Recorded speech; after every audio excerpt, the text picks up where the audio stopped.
Feliz sábado de nuevo, hermano. Vamos a continuar el estudio que iniciamos en la primera parte de la mañana. Vamos a ver la segunda parte, pero para ello primero pidamos la bendición divina.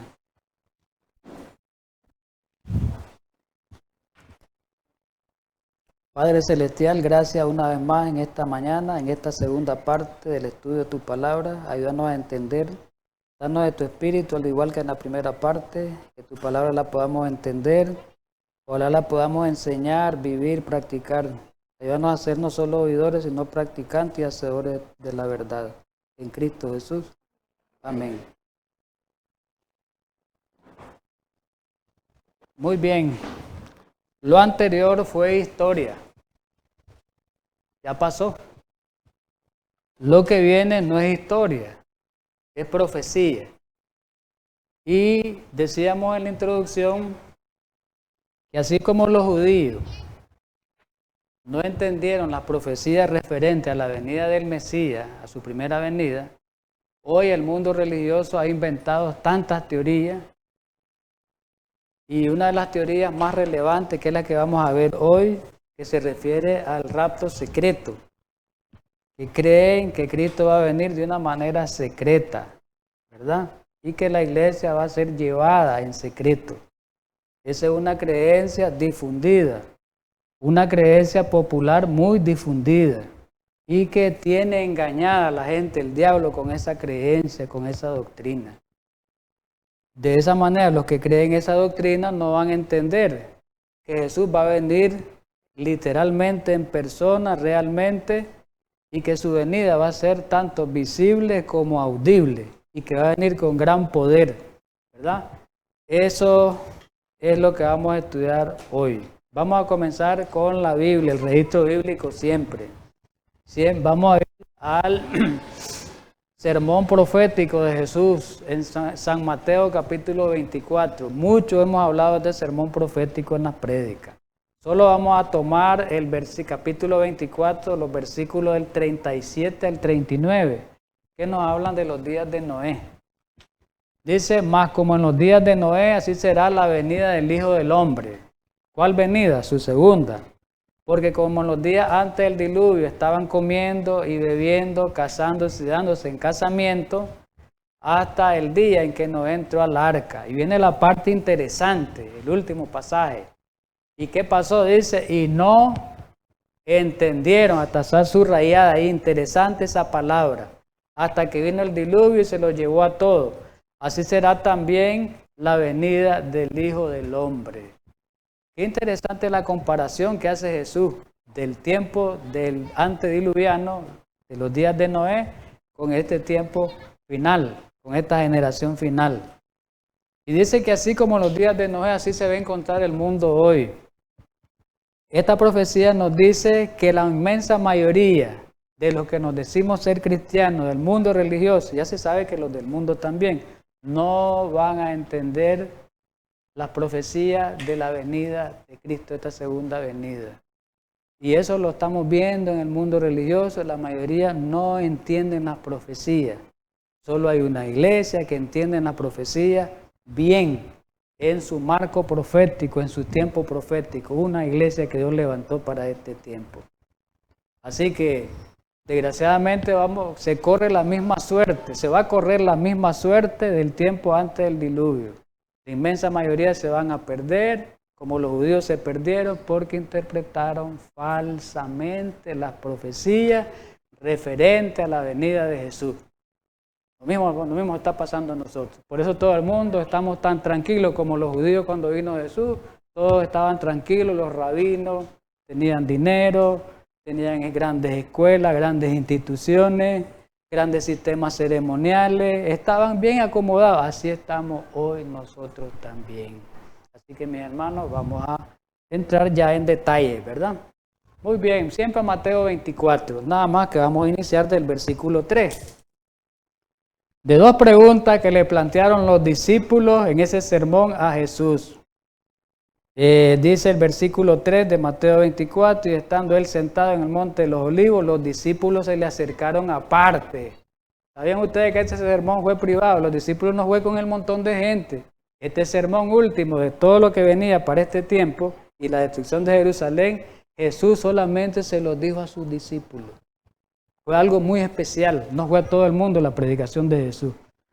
Y dice que estaban sentados, pues se le acercaron aparte diciendo, dinos, dos preguntas plantean, dinos Jesús, le dice, dinos maestro más bien, ¿cuándo serán estas cosas? ¿Cuáles cosas? La destrucción de Jerusalén, porque Jesús en los primeros pasajes refiere a eso. Y hay otra pregunta que la conectan, ¿y qué señal habrá de tu venida y del fin del siglo? Entonces Jesús comienza a delinearle en los versículos que siguen, del 5 en adelante, 4, 5 en adelante, a delinearle todas las señales que hemos visto en estudios anteriores. Pero vamos a ver una de las señales, las que vamos a tomar en cuenta hoy. Una de las señales vamos a tomar en cuenta hoy, ¿cuál es? Una señal religiosa. Ahí es donde la mayoría van a ser engañadas por las señales religiosas, a través del engaño. Miremos lo que Jesús dijo. Versículo 4, respondiendo Jesús les dijo, mirad que nadie os engañe, dice Jesús en las señales, porque vendrán muchos en mi nombre diciendo yo soy el Cristo y a muchos engañarán. A muchos los van a engañar, dice. ¿Ve? Muchos. Versículo 11, Mateo 24, y muchos falsos profetas se levantarán y engañarán a muchos. Seguimos con las falsedades. Versículo 24, termina Jesús la parte que habló de los engaños. Termina con la parte de los engaños, de la señal de los engaños religiosos. Porque se levantarán falsos cristos y falsos profetas y harán grandes señales y prodigios, de tal manera que iban a engañar, si fuera posible, aún a los escogidos. Al final Jesús, bueno, dice, peligran también los escogidos. Va a ser tan sutil las trampas del enemigo en este tiempo que es peligroso. Entonces Jesús habló ahí de falsos profetas, de falsas religiones, de falsas interpretaciones, que en el tiempo final esas señales religiosas a través de la falsedad, falsificando la religión, falsificando la profecía, iban a sembrar en la mayoría de la gente incredulidad y iban a sembrar una falsedad en cuanto a la interpretación profética. Muy bien. Vamos a irnos un poquito rapidito de historia. Hablemos en el tiempo de la Reforma. Ya hemos oído hablar de la Reforma protestante, que fueron los que se levantaron en el tiempo de la Edad Media y algunos pre-reformadores que se levantaron antes de la Edad Media, protestando contra el sistema católico romano, ¿verdad? Contra sus enseñanzas, contra sus creencias. Hemos oído hablar de Martín Lutero, hemos oído hablar de Calvino, hemos oído hablar de Juan Hus. Todos esos grandes hombres se levantaron contra el catolicismo católico y muchos de ellos pues fueron mártires y muchos de ellos fueron perseguidos. Ahora la pregunta es, ¿por qué la Iglesia Católica perseguía a estos hombres, a los seguidores de estos hombres? ¿Por qué protestaban? Ya dijimos por sus creencias, pero una de las cosas más que ellos protestaban era que porque ellos habían identificado al sistema católico romano, al Papa, como la bestia y el cuerno pequeño de Daniel. El cuerno pequeño de Daniel 7 y la bestia de Apocalipsis 13. Los reformadores y antes los reformadores identificaban que todas las características de esta bestia, de ese cuerno, identificaban que el Papa era el anticristo. Entonces ellos comenzaban a divulgar esa enseñanza. ¿Qué provocó eso? Eso provocó una gran preocupación en el catolicismo. ¿Por qué? Porque ya la feligresía católica se estaba yendo de los templos. Al oír decir que el Papa era el anticristo, estaban dejando los templos solos. Y eso estaba preocupando a los católicos porque ya no iba a haber dinero. Se les estaban yendo grandes hombres, reyes y todo. ¿Y qué decían? Los católicos estaban muy enojados, ¿verdad? Estaban muy preocupados, estaban muy enojados. Y decían, bueno, hay que buscar qué hacer, busquemos la manera que hacer, cómo contrarrestar eso que están diciendo estos hombres. No puede seguir así porque vamos a quedar sin feligresía, sin gente, dice. Nos están señalando, nos están diciendo que nosotros somos ese sistema de ese perverso que habla la profecía apocalíptica, tanto en Daniel como en Apocalipsis. Y habían países como Alemania, países como España, muchos países que se estaban volviendo protestantes, era de Inglaterra y otros países. Entonces ellos buscaron cómo hacer algo. Dice, vamos a idear una manera para que ya no nos sigan señalando que nosotros somos el anticristo, que nosotros somos el sistema papal, el sistema falso de la religión, que nosotros no somos la bestia, que nosotros no somos el cuerno pequeño. Tenemos que buscar la manera. Y entonces ellos, ¿verdad? Y aquí dice el escrito, dijeron, bueno, aquí buscaron a dos teólogos grandes de ellos, dos estudiosos de la Biblia. Uno se llamaba Francisco Rivera, que eran jesuitas, y el otro se llamaba Luis Alcázar. Y dicen, bueno, ustedes que son muy buenos en la profecía, grandes teólogos de la profecía, inventen algo, inventen un método o métodos para interpretar la profecía, de manera que ya con el método que ustedes inventen, ya no nos señalen que nosotros somos esa bestia, que nosotros somos el anticristo, busquen algo. Y así fue, la historia lo dice. Entonces vienen y crean dos métodos de interpretación de Daniel y Apocalipsis, donde identificaban a la bestia y al cuerno pequeño como aplicado al sistema católico romano. Entonces Luis Alcázar, ese jesuita, escribió un libro de 900 páginas sobre Daniel y Apocalipsis, dice, y lo publicó en el año 1614. ¿Y qué enseñaba esa corriente? Se llamó el preterismo. ¿Verdad? ¿Y qué es lo que enseñaba esa corriente? Esa corriente enseñaba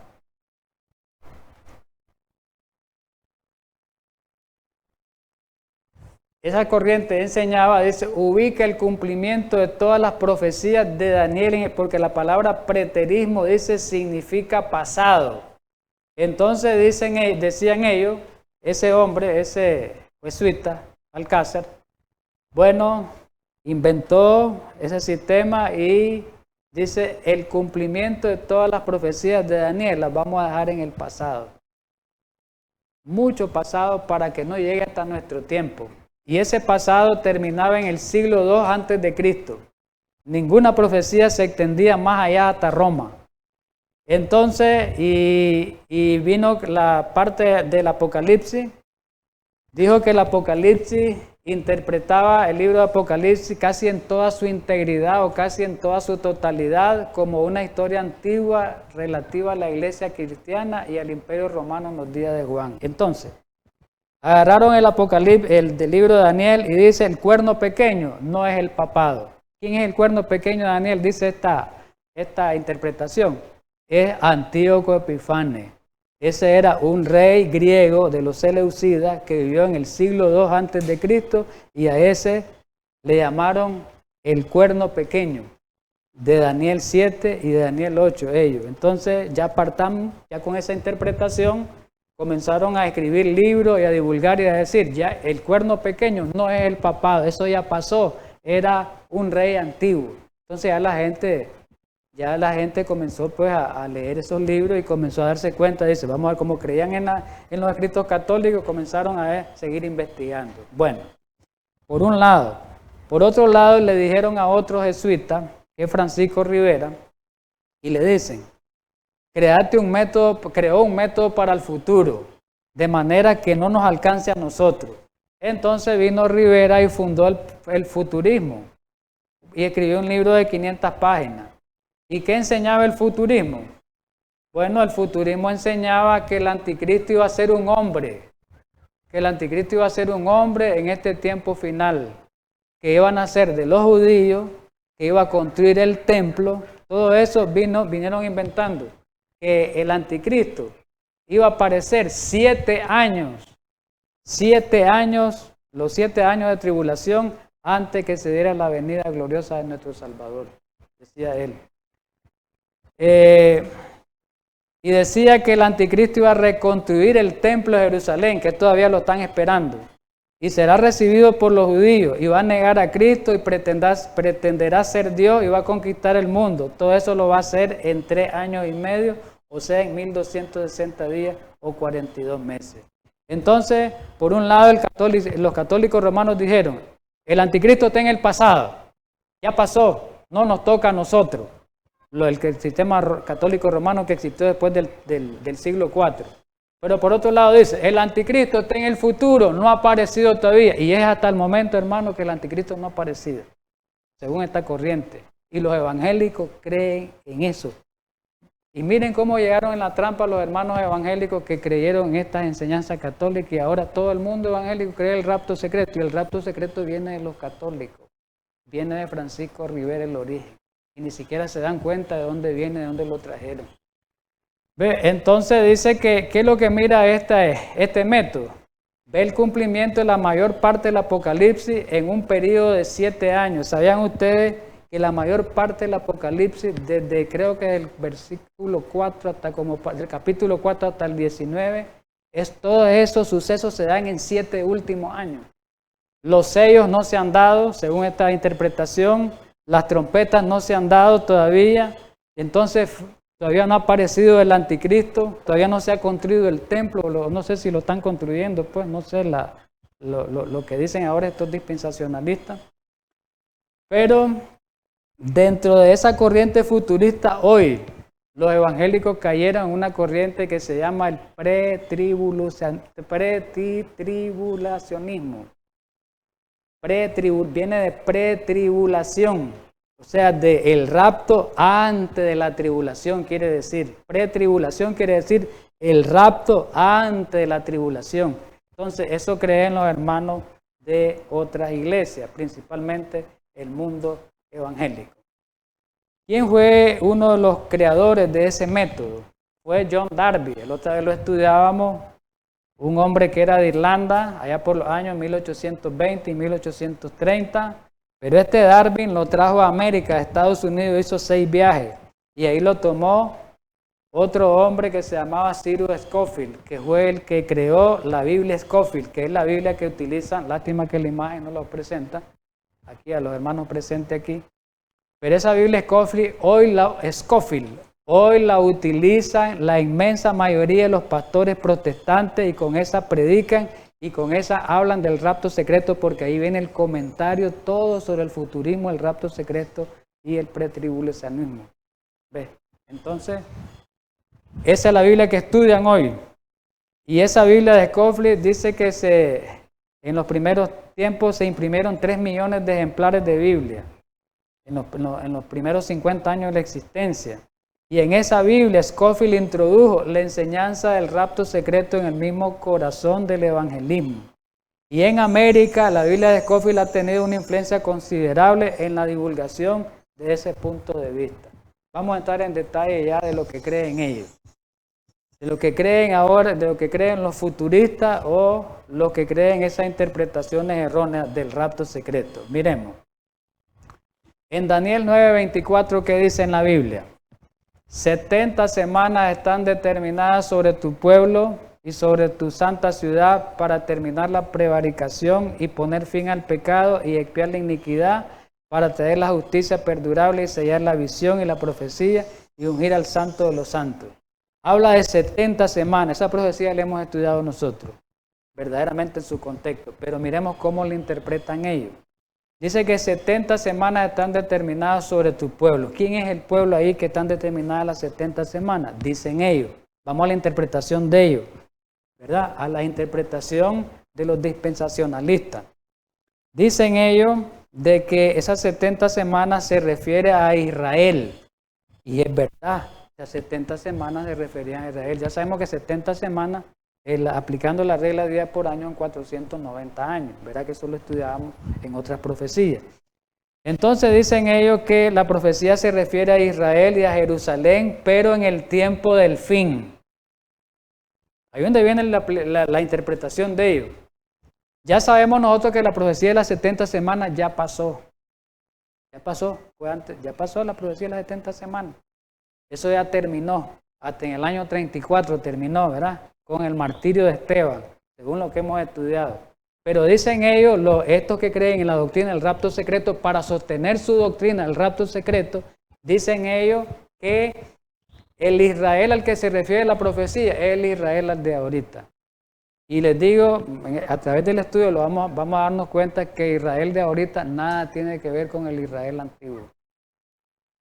Son dos cosas diferentes. El Israel antiguo ya dejó de ser pueblo de Dios, Dios le quitó el candelero porque se rebeló, y este nuevo Israel no es el pueblo de Dios. Y sin embargo ahí hay como individuos, personas que pueden ser del pueblo de Dios si ellos se arrepienten y aceptan las verdades enseñadas en la Biblia, en su contexto verdadero. Entonces, ¿cómo aplican Daniel 9:24? 70 semanas son para los israelitas, principalmente a los que llegan al tiempo final, los israelitas de este tiempo, el Israel, la nación de Israel allá en el Medio Oriente. Esa la aplican ellos. Sigamos leyendo Daniel 9:25. Miremos. Sabe pues y entiende que desde la salida de la orden para restaurar y edificar Jerusalén hasta el Mesías habrá 7 semanas y 62 semanas. Y se volverá a edificar la plaza y el muro del tiempo angustioso. Ya conocemos nosotros, según los estudios que hemos tenido, que la profecía inicia con un decreto para restaurar Jerusalén, para construir Jerusalén, para restaurar el Estado judío. Eso lo estudiábamos. Bueno, ¿cómo lo entienden ellos este versículo? Ya sabemos que el decreto fue el decreto de Artajerjes Longímano en el año 457 a.C. Eso lo hemos estudiado, que se encuentra en Esdras 7. Todo esto lo hemos visto, hermano. Esdras 7. Y hubieron 2 decretos antes. El decreto de Ciro en el año 538 que se encuentra en Esdras 1. Y el decreto de Darío en el año 520 que se encuentra en Esdras capítulo 4. Pero ellos no toman ninguno de esos decretos para el punto de partida de su profecía. Ninguno toman. Ellos se van a Nehemías y toman el capítulo 2 de Nehemías, donde habla de una carta que le dio el rey a Nehemías para que él llegara a esos pueblos como una carta de recomendación, como una carta de protección, como una carta de ayuda, para que él fuera recibido ahí y fueran aceptados, ¿verdad?, como un gobernador de ahí. Verdaderamente ese decreto no era un decreto oficial para restaurar el Estado judío ni para restaurar la ciudad, sino es una carta de apoyo, de ayuda. Entonces ellos toman esa carta como el decreto. ¿Y saben cuándo se dio ese decreto, esa carta? En el año 444 445. Entonces ellos toman su punto de partida en la profecía en el 444. Y ya la profecía les va a dar distorsionadamente. Desde ahí están errados. Los hermanos de otras iglesias de ahí están errados. Del punto de partida están errados completamente. Según esta corriente, los pretribulacionistas dicen que los versículos 26 y 27 de Daniel nos hablan de una semana aparte o separada de las 69. Y por eso ellos argumentan que como la profecía hace un corte de un periodo de 7 semanas y otro corte de 62 semanas, entonces ellos dicen que ellos pueden cortar esa semana y situarla a un futuro, creando una brecha o un salto de tiempo en la profecía. Voy a explicar. Nosotros sabemos que en la profecía las 70 semanas es continua. Comienza en el año 457 y termina en el año 34. Es continua. Dice ahí que habla que la profecía es cortada, tiene corte, los periodos, porque señala el periodo de 7 años, el periodo de 62 me da 69. Queda una semana, que es un periodo de 7 años. Entonces dicen ellos, así como se cortó, así como la profecía habla, dice que se corta el periodo de 7, que habla un corte del periodo 62, pues nosotros nos atrevemos a cortar esta profecía, caprichosamente lo hacen ellos. Y dicen ellos, bueno, la profecía llega hasta el año 33, porque ellos dicen que Cristo murió en el 33 y Cristo no murió en el 33, murió en el 31, hasta ahí llega. Después de ahí dejamos la profecía aparte y me salto estos 2000 años de la iglesia cristiana y vuelvo a seguir esa profecía con este salto que está, esta discontinuidad que hay, vuelvo a seguirla cuando el anticristo se establezca. No sé si en el año 2025, 2024, entonces se salta del año 33 hasta el 2024. Miren qué clase de truco profético es eso. Ese es un truco, esa es una artimaña, esa es una violación a las reglas de interpretación profética que ni ellos mismos lo saben ni se dan cuenta. Miren qué clase de horrores, eso no es un error, es un horror. ¿Verdad? Si la línea de las profecías es una línea profética continua, líneas de tiempos continuas son. No hay corte, no tiene por qué haber corte. Ni la profecía de las 2300 tardes y mañanas, no hay corte. En cambio, ellos la cortan este pedazo, me salto aquí, tengo otro pedazo acá, y voy a unir estos dos pedazos y está el corte ahí. Yo le digo, lástima que ahí no lo podemos ver aquí, los que estamos presentes, pero los hermanos que nos están viendo sí lo pueden ver. Entonces dice, 69 semanas de Daniel fueron para los judíos antiguos y estas últimas 7 semanas son para los judíos modernos. 69 semanas fueron para los judíos antiguos, allá en el tiempo de antes de Cristo, y estos son para los judíos modernos ahorita, los del nuevo, la nación de Israel. ¿Entendemos? Y dan ese salto, hermano. Dan ese salto de más de 2000 años. Y vamos a ver cómo interpretan ellos Daniel 9, 26 y 27. ¿Qué dice el 26? Y después de las 62 semanas se le quitará la vida al Mesías, dice la Biblia. Estamos leyendo la Biblia. Mas no por sí. Y el pueblo de un príncipe que ha de venir destruirá la ciudad y el santuario. Esto es importante. Esa parte que agarran ellos, que va a haber un personaje, un príncipe, un rey que va a destruir el santuario. ¿Verdad? Que va a destruir el santuario, dice, la ciudad y el santuario, la ciudad de Jerusalén y el santuario. Eso ya ocurrió. Eso ya ocurrió en el año 70. Los romanos. Por los romanos eso ya ocurrió, se cumplió, según la interpretación historicista que es en la que creemos. Pero ellos saben cómo lo interpretan.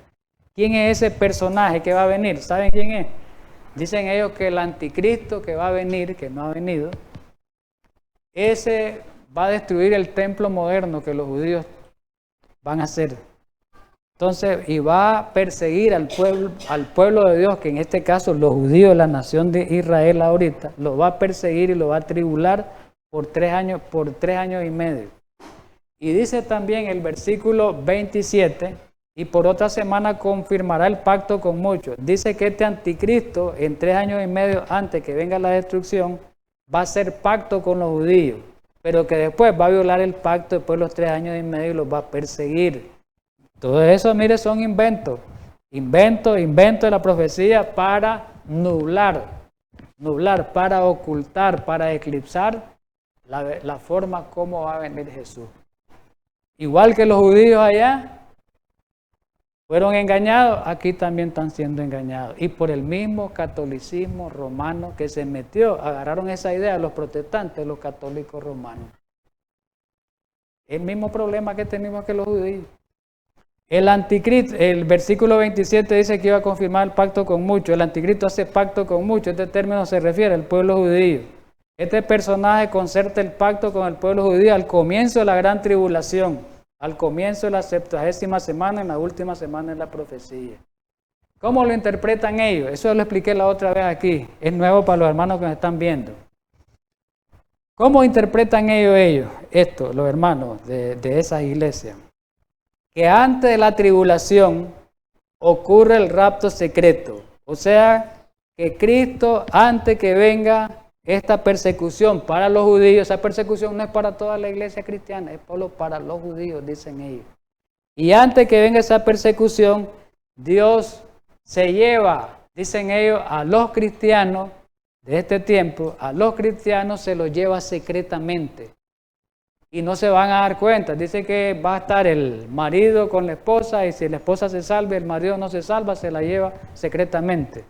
Dice que lo único, según algunas cosas que han presentado, que lo único que va a quedar pues son las cosas personales de la persona, pero que la persona se la lleva. Esa es una creencia muy imaginaria, hermano. Sinceramente lo digo, desde el punto de vista profético es muy tonta.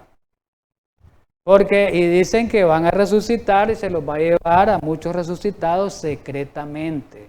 La Biblia no habla de eso, vamos a leer algunos pasajes. No habla de esa manera, ¿verdad? La cosa es interpretar mal la Biblia. ¿Qué más dicen ellos? Que el milenio va a ser aquí en la tierra y que Cristo va a gobernar aquí en la tierra los 1000 años. ¿Cuándo sabemos nosotros? Hemos estudiado la doctrina del milenio, Apocalipsis 20, que los 1000 años son en el cielo y que después vamos a regresar a la tierra. Pero ellos la tergiversan totalmente, y que Cristo va a venir a esta tierra a gobernar para eternidad. Entonces, resumiendo, la lámina que aparece ahí en las imágenes, el Israel nacional en aquel tiempo estaba, digamos, basado en la ley de Dios, dice esta interpretación, según la lámina que estamos viendo ahí en la imagen, y que en aquel tiempo el Israel nacional era salvo por gracia, por la ley. Pero después vinieron este tiempo, después de Israel, entre Israel antiguo y el Israel moderno, hay un tiempo que se llama el tiempo del ministerio de la iglesia gentil, que es supuestamente de los cristianos. Y dice que esa es la era de gracia de la iglesia. Y en esa era de gracia Dios hace un paréntesis para llegar a la tribulación. Y ahí a esta iglesia, ¿verdad? Que es gentil, que fue transformada, a esta iglesia llevársela en el rapto secreto. Para que esta iglesia no pase por persecución. Para que esta iglesia sea llevada al cielo y allá va a estar 7 años en el cielo. 7 años, después de los 7 años regresa a la tierra con Cristo. Fíjese bien, 7 años en el cielo, después de los 7 años la tribulación, como ya pasó la tribulación, viene Jesús con ellos a vivir en la tierra con los judíos que ya se convirtieron los judíos. Entonces se unen los judíos convertidos que se salvaron en el tiempo de la persecución, los que buscaron al Señor y fueron salvos, se unen con la iglesia cristiana que viene de los cielos, se unen los dos, Cristo viene a reinar en medio de ellos, y ya el cristianismo y el judaísmo son una sola religión. Eso es lo que dicen ellos. Pero, ¿qué dice la Biblia? ¿A dónde vamos a ir? ¿Qué es lo que dice la Biblia? ¿Será que todo eso sea cierto? Sabemos que no, hasta donde hemos ido viendo. La Biblia dice claramente que el pueblo de Israel antiguo fue rechazado como pueblo de Dios. Mataron al Mesías, ellos lo mataron y Dios lo rechazó. Mataron al Mesías ellos y eso fue un rechazo. Y Jesús se los dijo en su cara, pocos días, poco tiempo antes que Jesús muriera se los dijo. Y se lo dijo en una parábola Jesús, se llama la parábola de los labradores malvados, que aparece en San Mateo capítulo 21. Vamos a leer un pasaje, el 43 de San Mateo 21. ¿Saben cómo dice ese pasaje de San Mateo 21? Dice que Cristo les dice a los judíos, a los fariseos de ese tiempo, por tanto os digo que el reino de Dios será quitado de vosotros. Cristo le está diciendo a los fariseos, el reino de Dios va a ser quitado de ustedes. Miren lo que le está diciendo las palabras. ¿Y qué más dice? Y será dado ¿a quién? A gente que produzca los frutos de él. Y eso ocurrió. El reino de los cielos, cuando les fue quitado a los israelitas, ¿a quién se los dio Dios? A los gentiles. De ahí nació el cristianismo. De ahí vinieron los apóstoles a predicar, a enseñar a esa gente. De ahí vino el cristianismo. Ya no estaban los judíos. Los judíos que se convirtieron al cristianismo se hicieron cristianos. Esa profecía, mire, ahí está clara. Entonces, esta profecía me está diciendo que el Israel de ahorita nada tiene que ver con el Israel antiguo y que en la profecía nada tiene que ver. No es el foco la profecía central como ahora creen, los que creen en la doctrina del rapto secreto, tienen el foco de la profecía central en el Israel antiguo, el Israel del Medio Oriente. Vamos a continuar otro pasaje. Miremos lo que Jesús dijo en San Juan capítulo 8, versículo del 5 al 12. Vamos a leerlo textualmente. Entrando Jesús en Capernaum, vino a él un centurión, un romano. Un centurión era una persona, era un soldado, una persona que mandaba a 100 súbditos, 100 personas. Y diciendo, versículo 6, Señor, le dice, mi criado está postrado, está enfermo en casa, dice, mi criado está paralítico, dice, gravemente atormentado. Y Jesús, ¿qué le dijo en el versículo 7? Yo voy a ir a tu casa, le dice, yo lo voy a sanarle. Así le dice Jesús, ¿pero qué le respondió el centurión? No, Señor, yo no soy digno que vos entres a mi casa, dice. Yo no soy digno. Con solo tu palabra que vos digas, yo creo que él va a ser sano. Esto le quiso decir en el versículo, no lo leo literalmente, el versículo 9 le dijo, porque le dice, en el versículo 8 le dice solamente, Mateo 8, rectifico del 5 al 12, ¿verdad? Mateo 8, volviendo del 5 al 12. Estamos leyendo, para aquello, ¿verdad? Que si acaso dije otro pasaje, pues corrijo. Estoy leyendo, leí el versículo 5, leí el versículo 6 y le estoy comentando. Entonces dice el versículo 9, la última parte del 8 dice, solamente de una palabra y mi criado va a sanar. Con solamente tu palabra, confío en que va a ser sano, quiso decirle. Dice el 9, porque también yo soy hombre bajo autoridad y tengo bajo mis órdenes soldados. Y digo a este, como quien dice una palabra, ve y vades, y al otro, ven y viene. Y a mi siervo, haz esto y lo hace. Con solo la palabra basta, Jesús, no es necesario que tú vayas allá. Yo no soy digno para que vayas allá. Al oírlo Jesús, ¿qué pasó? Se maravilló. ¿De quién? ¿Y quién era el centurión? ¿Era un judío? ¿Era un cristiano? No, era un pagano. Entonces Jesús se maravilló. La fe que tenía ese pagano tenía una fe más grande que la de los judíos. Jesús maravillado de eso, ¿qué le dijo Jesús? De ahí viene lo que queremos. ¿Qué le dijo Jesús? Al oírlo, Jesús se maravilló y dijo a los que le seguía, de cierto os digo que ni aún en Israel he hallado tanta fe. Ni aún en Israel he hallado tanta fe. ¿Y qué dice en el versículo 11, que es el que quiero esta mañana? En esta parte. Y os digo que vendrán muchos del oriente y del occidente y se sentarán con Abraham e Isaac y Jacob en el reino de los cielos. Mas los hijos del reino serán echados a las tinieblas de afuera, ahí será el lloro y el crujir de dientes. Qué interesante estos dos últimos pasajes, el 11 y el 12.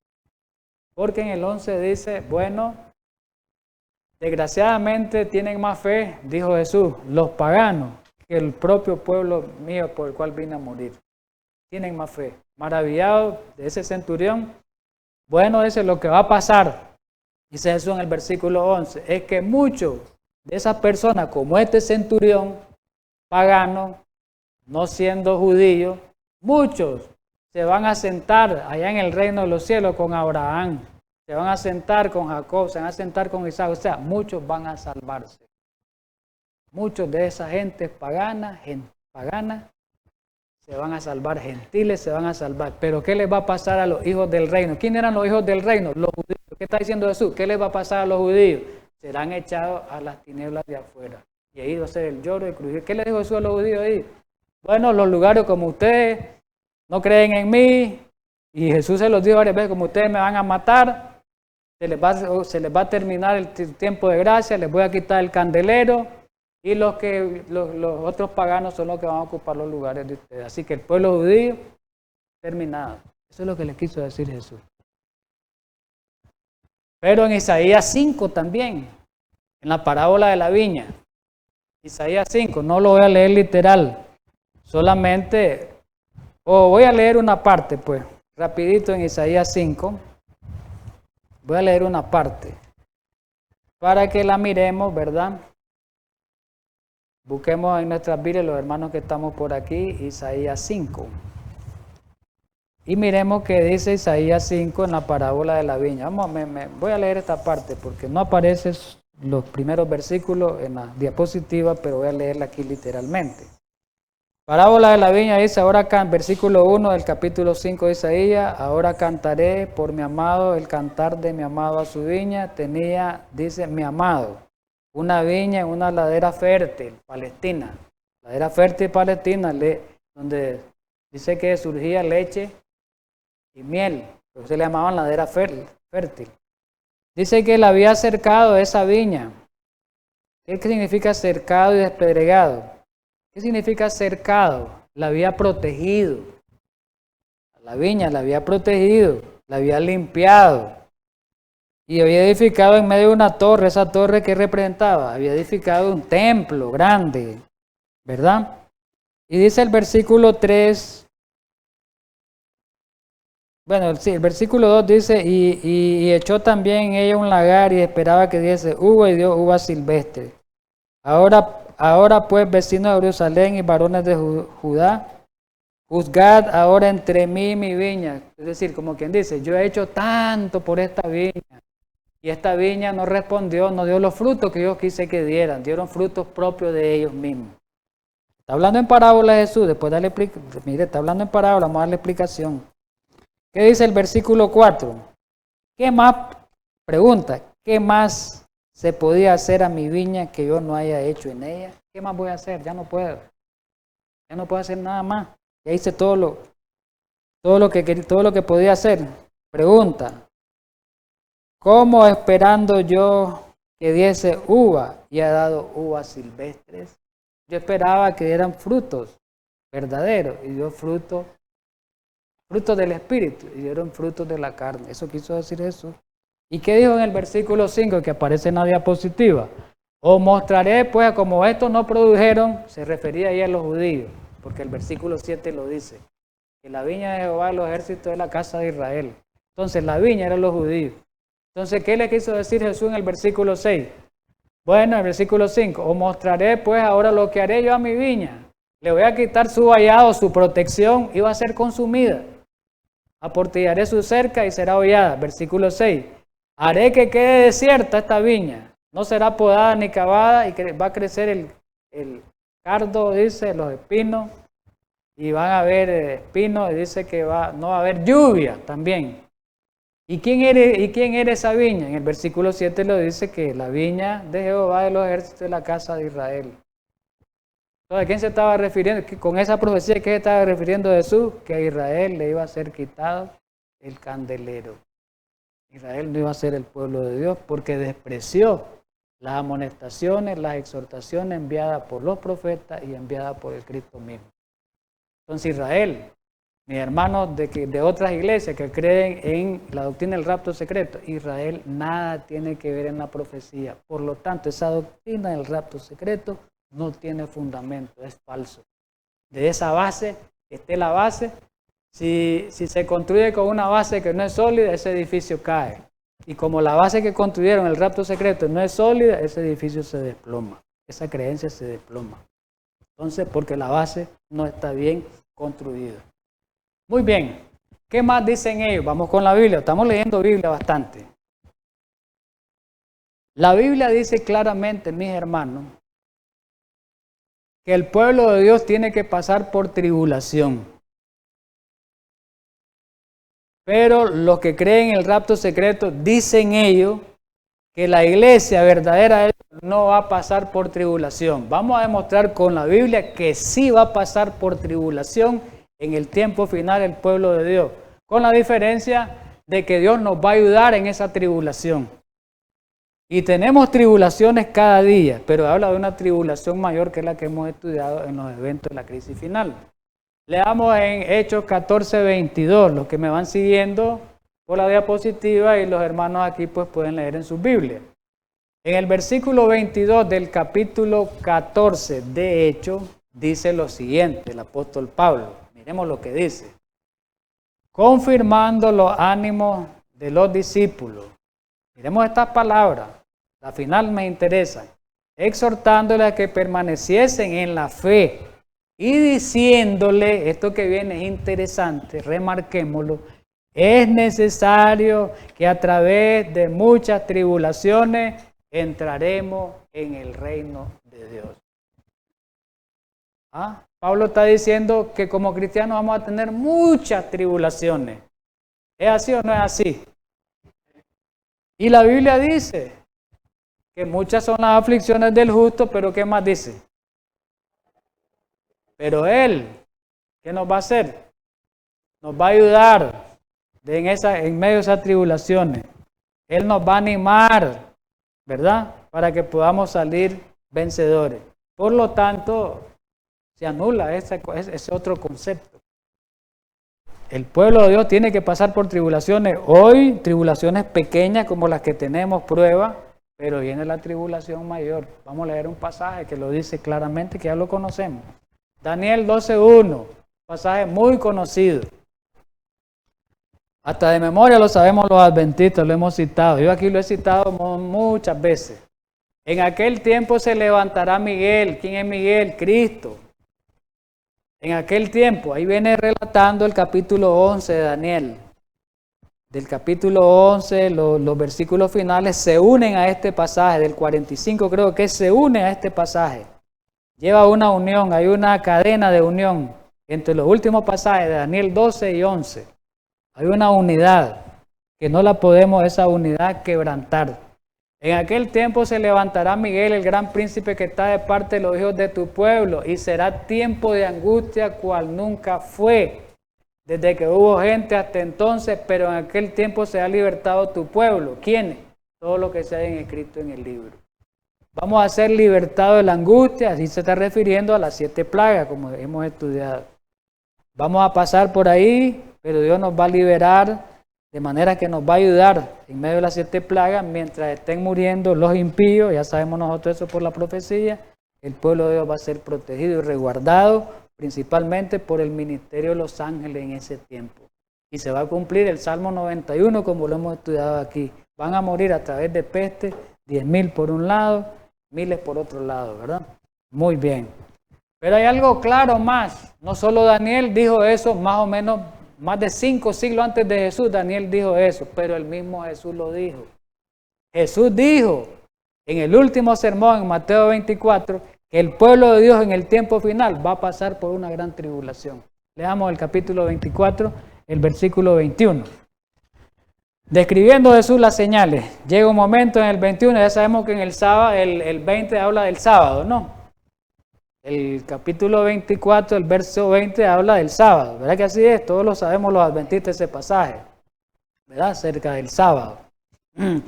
Y ya cuando se habla del sábado y nomás él enlaza con la tribulación, ¿verdad?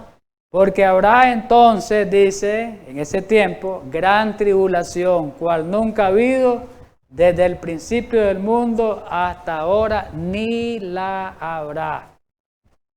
Entonces esa doctrina, mis hermanos, del rapto secreto es mentirosa, porque contradice la Biblia. La Biblia dice que va a haber una gran tribulación, Jesús lo dijo. Daniel dice que va a haber un gran tiempo de angustia. Entonces esa doctrina no tiene sustento, no tiene base, es ilógica. Sigamos con otros pasajes que nos ayuden. Hay muchos, estamos seleccionando los más relevantes, pues, pero hay muchos. Segunda de Timoteo 3:12 en la versión Reina Valera 60. Miremos lo que dice, miremoslo claramente. Pablo diciendo, y también todos los que quieran vivir piadosamente en Cristo Jesús, ¿qué va a pasar? ¿Padecerán qué? Persecución. ¿Quiénes son los que viven o los que deben de vivir piadosamente en Jesús? No es la iglesia de Jesús. Ahí no está diciendo que los mundanos viven piadosamente. Entonces, ¿qué está diciendo Jesús? Que su iglesia verdadera va a padecer persecución. No va a padecer angustia. Porque los del rapto secreto, ¿qué creen? Que ellos no van a ser perseguidos en esos 7 años o en esos 3 años y medio. Que los que van a ser perseguidos son los judíos. Y Dios se los lleva para no pasar por esa persecución. ¿Qué clase de mentira? ¿Qué clase de mentira? Otro de los engaños es que va a ser secreta. La Biblia no dice que va a ser secreta. Apocalipsis, claro, 1:7. He aquí que viene con las nubes, dice Apocalipsis 1:7. Y todo ojo le verá. Entonces, ¿se lo lleva secreto Jesús? ¿Que no lo vamos a ver? Dice que todo ojo le va a ver. Oigamos bien. Buenos y malos de ese tiempo. Lo vamos a ver. Los buenos para perdición y los malos para salvación. Y lo que les traspasaron y todos los linajes de la tierra harán lamentaciones por él. Sí, amén, dice Apocalipsis 1:7. Vamos a Tesalonicenses 1:4. Ellos ocupan 1 Tesalonicenses 4:16 y 17 para fundamentar su doctrina en el rapto secreto. Tenemos que tener cuidado, porque hay palabras ahí que las usan mal ellos, términos que yo he explicado ya eso en otras ocasiones. Dice el versículo 16, porque el Señor mismo dice que va a venir Él. Cuando Él venga, dice que va a venir con voz de mando, con voz de arcángel y con trompeta. Óigase bien, va a ser una venida como secreta. Secreta, dice, si suena trompeta, se va a sonar trompeta, ¿cómo va a ser? Secreta, ruidosa. La venida de Jesús va a ser ruidosa, escandalosa, porque todo el mundo lo va a ver. Pero los del rapto secreto dicen, ¿qué dicen? Que viene secreto, invisible, no va a ser percibida, nadie la va a ver ni oír. Esa venida. Nadie va a ver en esa venida ni oír. Dice, y con trompeta de Dios, dice, descenderán de los muertos escritos, resucitarán primero. Y el 17 habla de los que estemos vivos, pues no voy a citar ese pasaje. Muy bien. En segunda de Pedro, los que tienen Biblia pueden buscar en el versículo segunda de Pedro, capítulo 3. Vamos a buscar, hermanos, nuestra Biblia aquí. Vamos a leer el 10 y el 11. El 10 y el 11 vamos a leer. Segunda de Pedro, dice el 10. Pero el día del Señor vendrá como ladrón en la noche. Me paro ahí. ¿Cómo va a venir el día del Señor? Dice como ladrón en la noche. Entonces agarran los del rapto secreto, este pedacito, y dice, ve, aquí se cumple que la venida del Señor va a ser escondida, porque el ladrón llega escondido. Ese es el razonamiento que tiene. Y pareciera lógico. Ve, y agarran ese pasaje. Y otro pasaje que Jesús lo dijo en Mateo, y otro creo que Jesús dijo en otra parte. Pablo creo que fue el que dijo. Pero el día del Señor vendrá como ladrón en la noche. Voy a leer el pasaje completo.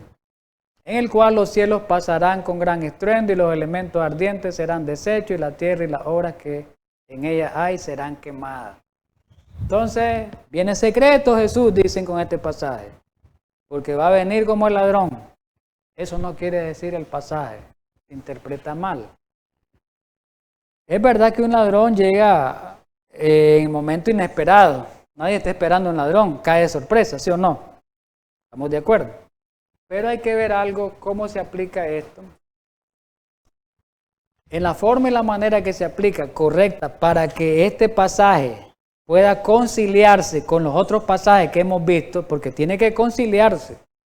No tiene que haber contradicciones. Para que este se concilie, se una, se unifique en una misma idea, la interpretación de esta frase es de que la venida del Señor va a tomar por sorpresa a los que no estén preparados. Porque los versículos que siguen me van a ayudar.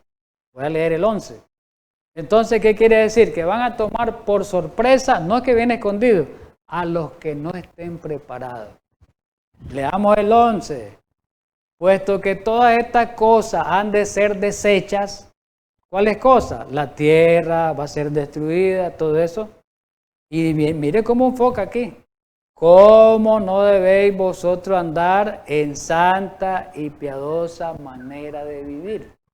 Ese pasaje me ayuda. Quiere decir, ¿quién es el que va a andar en santa y manera de vivir? La iglesia, nosotros los cristianos, preparándonos para ese evento. Entonces, los que andemos en santa y piadosa manera de vivir, no nos va a sorprender la venida de Jesús. Va a sorprender al que no ha entendido la profecía, y el que no se está consagrando lo va a sorprender. El que se está consagrando no lo va a sorprender, porque el versículo 13 dice que esperando y apresurando la venida del Señor, dice el 13 ahí mismo. Entonces, esos que están viviendo en santidad, que están viviendo en consagración, están esperando y apresurando la venida del Señor y entienden las profecías bíblicas. ¿Estamos entendidos?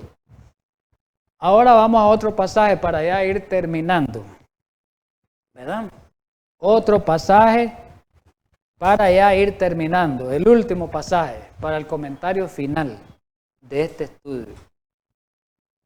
Conocemos Romanos 13:11, muy bien conocido lo tenemos, ese pasaje. Lo hemos leído en reiteradas ocasiones. Lo hemos interpretado desde distintos ángulos, del 13:11 al 13:14, que ahí están los pasajes completos. El 13:11 de Romanos, repito, dice el versículo 11, y esto, dice el apóstol Pablo, conociendo el tiempo, que es ya hora de levantarnos del sueño. Y esto, conociendo el tiempo, que es ya hora de levantarnos del sueño, porque ahora, oigamos bien, está más cerca de nosotros nuestra salvación que cuando creímos. Qué interesante lo que dice el apóstol. Y por eso dice en el 12 que la noche está avanzada y se acerca el día. ¿Cuál día? El día del Señor. Ahora la pregunta es, ¿quiénes son los que van a conocer el tiempo y la venida del Señor en este tiempo? El pueblo de Dios que interprete bien las profecías. Esto es lo que estamos estudiando ahorita. El pueblo la iglesia que interprete mal las profecías, como dice el proverbista, esa iglesia va a andar a la deriva, sin profecía, porque la interpretó mal. Pero el pueblo de Dios que se está preparando va a conocerle el tiempo, va a conocer el tiempo, va a conocer las profecías que refieren a las señales de la segunda venida de Jesús. Y dice que esto lo va a instar a prepararse. Versículos 12 y 13 habla de una preparación que debemos de tener, porque dice que la noche está avanzada y se acerca el día, y que desechemos la obra de las tinieblas y vistámonos de las armas de luz. Y que no andemos, dice el 13, como de día en glotonería o borrachera, ni en lascivia o contienda, y que el versículo 14 que nos vistamos del Señor Jesucristo, y que no proveáis, que no proveamos, pues, no proveamos para los deseos de la carne. Así que, mis hermanos, hay tantos engaños religiosos, miremos cómo el mundo está engañado.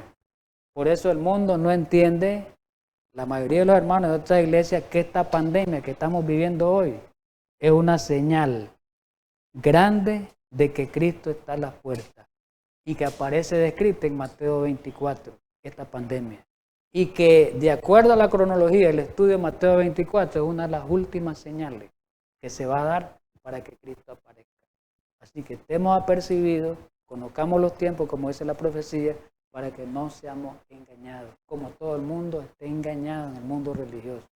Ya en los testigos de Jehová, como creen que ya Cristo ya vino, y la mayoría del mundo evangélico creyendo en esa doctrina, ya sabemos que esa doctrina es de origen católica. O sea, ellos están siguiendo, los hermanos de otra iglesia evangélica, critican al catolicismo y están siguiéndolo a ellos. Bebieron el vino. Ese es uno de los vinos que ha bebido de Babilonia, la iglesia protestante y la iglesia católica. Están guardando el día que no es el día de Dios, el día domingo. Están creyendo en los muertos como no deben de creer, en el estado de los muertos, contrario a lo que dice la Biblia. Y para rematar, no están interpretando bien la profecía. Todas esas tres cosas los tienen dando vuelta, errado, acomodado, y alabando a Dios en aleluya, gloria a Dios, nada más y acomodado. Ni siquiera se dan cuenta que ya la tormenta ya está lista, el aguacero está por caer, ni siquiera pueden ver los nublados, los nubarrones. Están tan tranquilos como que nada, igual que los días de Noé. Y me voy a regresar a los días de Noé para terminar, hermano. No puedo yo irme sin Mateo 24, para que nos quedemos con este pensamiento, que va a pasar lo mismo. En el capítulo 24, siempre San Mateo, ya terminando, miremos lo que dice el pasaje que leímos, recordando en la introducción de esta segunda parte. Ya sabemos que el versículo 37 dice que va a ser la venida del Señor como los días de Noé, no lo voy a leer. Dice el 38, los días antes del diluvio, que es lo que estaban haciendo los antediluvianos. ¿En qué estaban los antediluvianos en los días? Porque como en los días antes del diluvio, ¿cómo estaban los antediluvianos? Tranquilos. ¿Cómo estaban? Comiendo, bebiendo, cazando, como ahorita. Estamos tranquilos, a pesar que haya pandemia y todo, pero estamos tranquilos. Estamos en nuestros quehaceres, comiendo, bebiendo, así negociando, estudiando, haciendo cualquier cosa. Pero dice algo el 38, el 39, hasta el día que no entró en el arca, y no entendieron. No entendieron. ¿Y qué pasó? Dice ahí, hasta que vino el diluvio y se lo llevó. ¿Cuándo es que va a entender la gente? Cuando venga la destrucción total y algunos ni van a entenderla y los va a terminar a todos. Así va a ser en este tiempo. Ojalá Dios quiera, mis hermanos, que nosotros como adventistas, conocedores de la verdad, no nos apartemos de esa verdad grande, principalmente de la profecía, que no nos apartemos porque si nos apartamos de esta creencia profética, vamos a ser como los judíos, ¿verdad? Y vamos a perecer como los judíos, los antediluvianos también.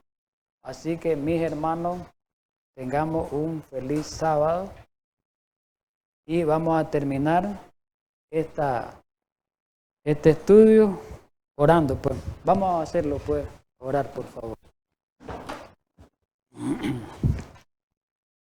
Amante Padre Celestial, gracias en esta mañana por habernos ayudado a estudiar esta segunda parte. Ayúdanos a estar apercibidos a las señales y no podamos caer en la trampa que cayeron los antediluvianos, no entender la profecía acerca del diluvio y la que cayeron también los judíos. Ayúdanos en este tiempo, pues, para que entendamos las señales y podamos prepararnos de una manera piadosa en Cristo Jesús. Amén. Vamos a cantar el último himno, pues, para terminar, ¿verdad?